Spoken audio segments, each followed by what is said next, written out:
El Consejo Nacional Electoral obtuvo el binomio de la Alianza Unión por la Esperanza. De 13 puntos porcentuales es la diferencia con quien va segundo. Más de 1.200.000 votos de diferencia. Andrés Arauz, candidato a la presidencia de la República, acaba de retornar de una breve gira por los Estados Unidos sobre la crisis que se ha generado con sus eventuales contendores de segunda vuelta. Uno de ellos habla de fraude y advierte de una movilización. Otro pide que se cumpla con el Código de la Democracia y que se abran las urnas que tengan respaldada alguna inconsistencia. ¿Cuál es su lectura? Mira, a nosotros realmente no nos preocupa a quién nos toque como contendor en la segunda vuelta. Lo hemos dicho siempre, si se aplica el recuento, que sea en el marco de la ley, que no se quiera posponer o suspender la segunda vuelta, eso es muy importante, que se lo haga en el marco de cuidar la integridad física del material electoral, porque los ecuatorianos ya están cansados de la bronca, de la pelea entre políticos. Lo que queremos son soluciones para el pueblo ecuatoriano y a eso estamos abocados. Esos 3 millones de votos que le generan un margen amplio en la primera vuelta resultan insuficientes para lograr una victoria en segunda instancia. Es necesario que capte el respaldo de quienes el 7 de febrero se pronunciaron por otra opción. Usted había hablado de la unidad progresista pluricultural socialdemócrata.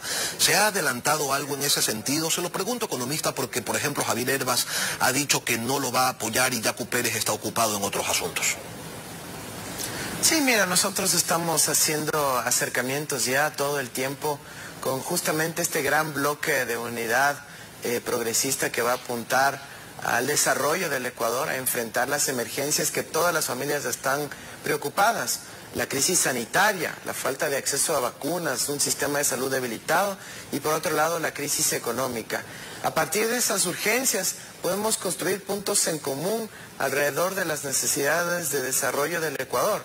Así que hemos iniciado conversaciones ya tanto a nivel de los bloques legislativos como desde una perspectiva programática para poder construir un país con estabilidad, con oportunidades, con futuro, como lo aspiramos todos los ecuatorianos. ¿Ya han cerrado ya algún acuerdo? No, estamos en proceso de conversación. Esto evidentemente requiere tiempo, requiere procesamiento, pero las coincidencias programáticas, es decir, las ideas en común que compartimos son mucho más que las diferencias que tenemos. ¿Con quiénes, por ejemplo, están conversando? ¿Izquierda Democrática? Sí, estamos hablando con la Unidad Plurinacional, Movimiento Pachacutic, la CONAIE, con Izquierda Democrática.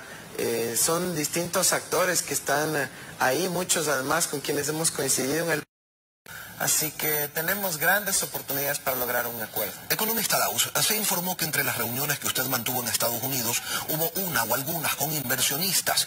¿Qué es lo que le han pedido ellos para poder traer sus capitales al Ecuador y qué es lo que usted les ofreció para romper con esa larga historia de inobservancia que tienen los grandes capitales hacia nuestro país y que prefieren tradicionalmente irse a Perú, a Colombia o a Chile? Mira, nosotros propusimos el contrato de certidumbre económica.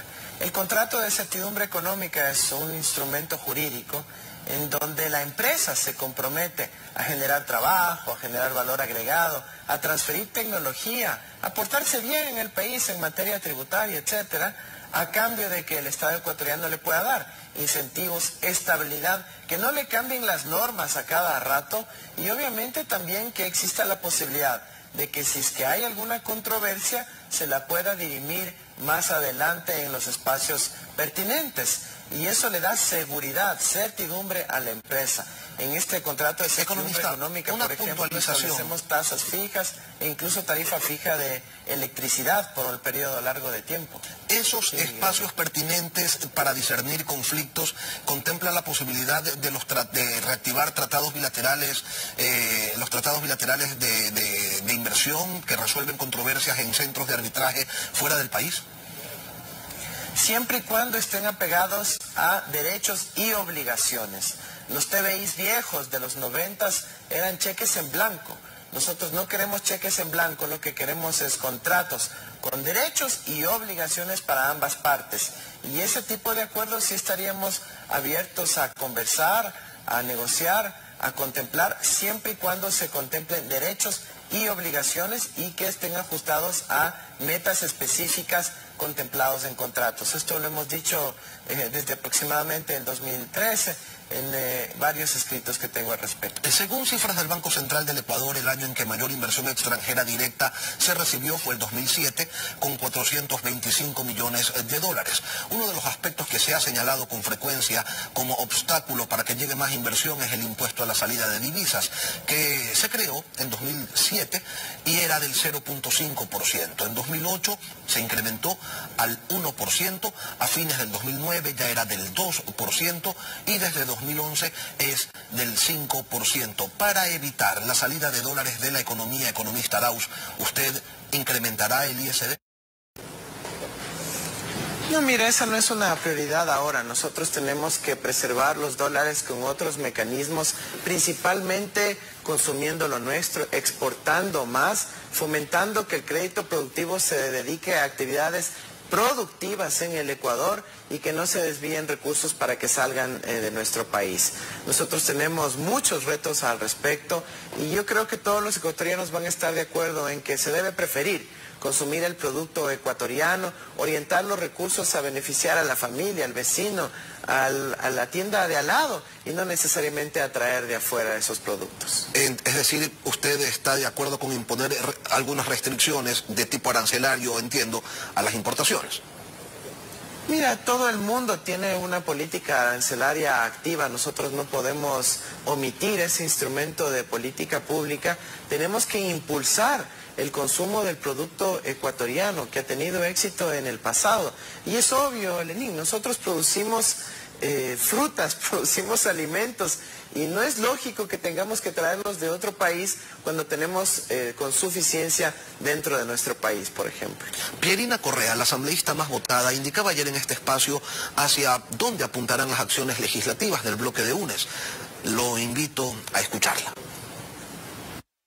Hay varias opciones y también las acciones que se tomen desde el interior del país. Aumentar una recaudación a través del SRI, controlar la salida de divisas, controlar que no haya subfacturación ni sobrefacturación para maquillar rentabilidades, entre otras cosas. Y definitivamente hay opciones como las reservas del Banco Central que permiten, de acuerdo al artículo 302, numeral 3 de la Constitución, al Gobierno Nacional utilizar parte de esas reservas para impulsar el desarrollo y la reactivación económica del país en beneficio de la población ecuatoriana. Economista, estas acciones, incrementar recaudación vía SRI, requerir recursos de la Reserva Monetaria, entendemos que van en concordancia con su plan de gobierno. Le pregunto, ¿habrá incremento de impuestos o una mayor eficiencia en el cobro? Y segundo, ¿cuánto dinero se tomaría de las reservas? Sí, habrá mayor eficiencia en el cobro. Nosotros sabemos exactamente por dónde tenemos que cerrar la brecha de la evasión tributaria para que el país pueda recaudar más impuestos sin que haya que aumentar las tasas o las tarifas de los impuestos. Así que sabemos dónde hay que actuar. Como mencionó Pierina el día de ayer, en efecto tiene que ver con la sobre y subfacturación, especialmente a nivel del comercio exterior, y esas serán las principales medidas para aumentar la recaudación. Queremos eliminar también todo lo que son las empresas fantasmas, tener un mayor intercambio de tecnología, de información y comunicación con los bancos, con los socios comerciales, y a partir de septiembre de este año empezará a llegar información que mejorará muchísimo la recaudación tributaria en nuestro país. A nivel de las reservas internacionales, el objetivo inmediato tiene que ver con acceder a los $1.000 millones para poder transferir esta ayuda de emergencia económica en la primera semana de nuestro gobierno de $1.000 a 1 millón de madres de familia, y de esa manera aportar no solo a la economía del hogar, sino a la economía de la comunidad. Con el dinero que consuma la madre de familia aportará a dinamizar las tiendas, los mercados, las ferias, en fin, la economía nacional empezará su reactivación de abajo hacia arriba, primero comenzando por las familias ecuatorianas. Usted se reunió en Washington también con el Fondo Monetario Internacional, a quienes les presentó su propuesta de políticas económicas para reforzar la economía nacional. Según La Voz de América, usted señaló que habían conversado sobre cómo se podría buscar un mejor acuerdo con ese organismo. ¿Cómo visualiza Andrés Arauz un mejor acuerdo con el Fondo Monetario? Mira, un elemento importante es tomar en cuenta que el mundo entero está viviendo una crisis y el mundo entero ha hecho cambios paradigmáticos. Es decir, ya no aplican las mismas reglas que aplicaban en el pasado. Hoy aplican una serie de nuevos elementos que tienen que ver con el rol de los estados apoyando a sus ciudadanos, apoyando a sus negocios, apoyando a mantener a flote la economía e incluso la sociedad. Así que sobre la base de ese contexto hemos conversado con ellos y hemos visto la opción para que en efecto el acuerdo pueda contemplar esta nueva realidad. Un hecho muy importante, luego de meses y meses de un esfuerzo que hemos hecho nosotros en el Congreso de Estados Unidos y a nivel mundial con muchos socios y amigos, finalmente parece que en estas semanas el Fondo Monetario Internacional va a emitir más de 500.000 millones de dólares en derechos especiales de giro, que es un dinero que se distribuirá a los distintos países del mundo y una parte le llegará al Ecuador a partir de nuestra gestión. Así que estamos contentos de que desde ya, sin incluso tener que llegar al poder de mayo, estamos consiguiendo recursos para nuestro país. ¿Y cuáles son los cambios que usted buscaría se implementen al acuerdo? ¿Qué dejar por fuera? ¿Qué sumarle? Lo hemos dicho siempre, en primer lugar no podemos impulsar un recorte del gasto fiscal de 3 puntos del PIB en un año.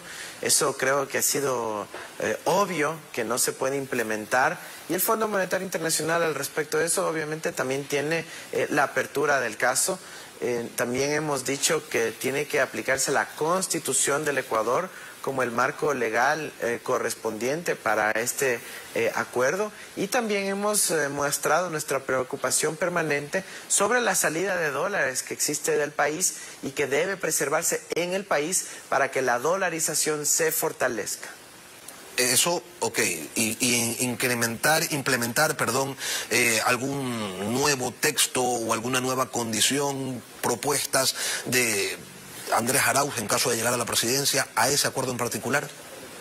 A nosotros nos interesa muchísimo la inversión pública en apoyo social, la inversión pública en actualizar nuestro sistema, nuestro ecosistema digital del país, todo lo que tiene que ver con tecnologías de información y comunicación, el poder tener internet accesible para los ciudadanos, el implementar nuestra propuesta de conectividad rural y de acceso universal al internet como derecho humano, y también las inversiones que tienen que ver con la renovación de nuestra matriz energética, reducir la dependencia en combustibles fósiles e ir hacia energías renovables para contribuir en la lucha en contra del cambio climático. Así que estos elementos son consensos a nivel mundial y obviamente fueron recibidos con beneplácito y con entusiasmo, no solo por los funcionarios, sino por los inversionistas. Y para desincentivar el uso de combustibles fósiles, ¿continuaría usted con la política de reducción del subsidio a los combustibles? Mira, a nosotros nos interesa renovar los elementos estructurales de la matriz energética en el Ecuador. Y eso quiere decir que en el mediano plazo tenemos que pasar hacia transporte eléctrico, tanto de transporte pesado, transporte público, como el transporte liviano.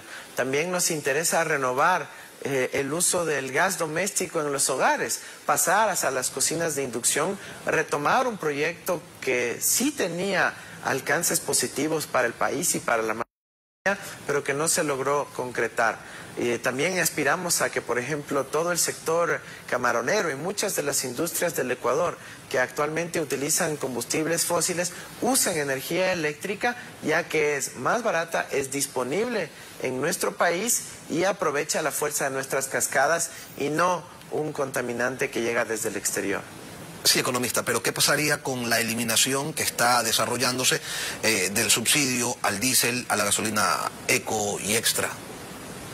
Mira, nosotros creemos que el subsidio a los combustibles fósiles puede irse desfasando de forma ordenada, planificada, focalizada. Nosotros ahorita no podemos hacer mucho respecto a la política que ha implementado Lenín Moreno, pero es una decisión que tomaremos a partir del 24 de mayo.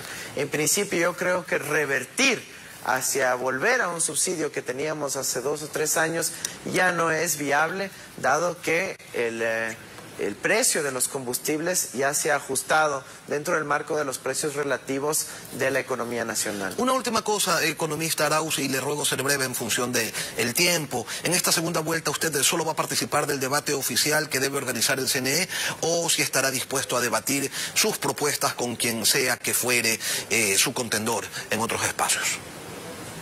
Mira, en principio nosotros participaremos en el debate oficial, pero si es que se dan los espacios adecuados, que no sean enfocados en medios mercantiles o con fines de lucro, sino que puedan ser espacios universitarios de la sociedad civil, en donde haya amplia participación democrática, también estaremos presentes, Lenín. Andrés Arauz, presidenciable de la Alianza UNES, conformada por Centro Democrático y Compromiso Social, gracias por acompañarnos esta mañana aquí en Contacto Directo. Muchísimas gracias y auguramos un año lleno de éxitos para el Ecuador. La visita a Estados Unidos nos marca claramente una agenda enfocada en el desarrollo, en el respeto mutuo y en oportunidades para los ecuatorianos. Son las 7 de la mañana.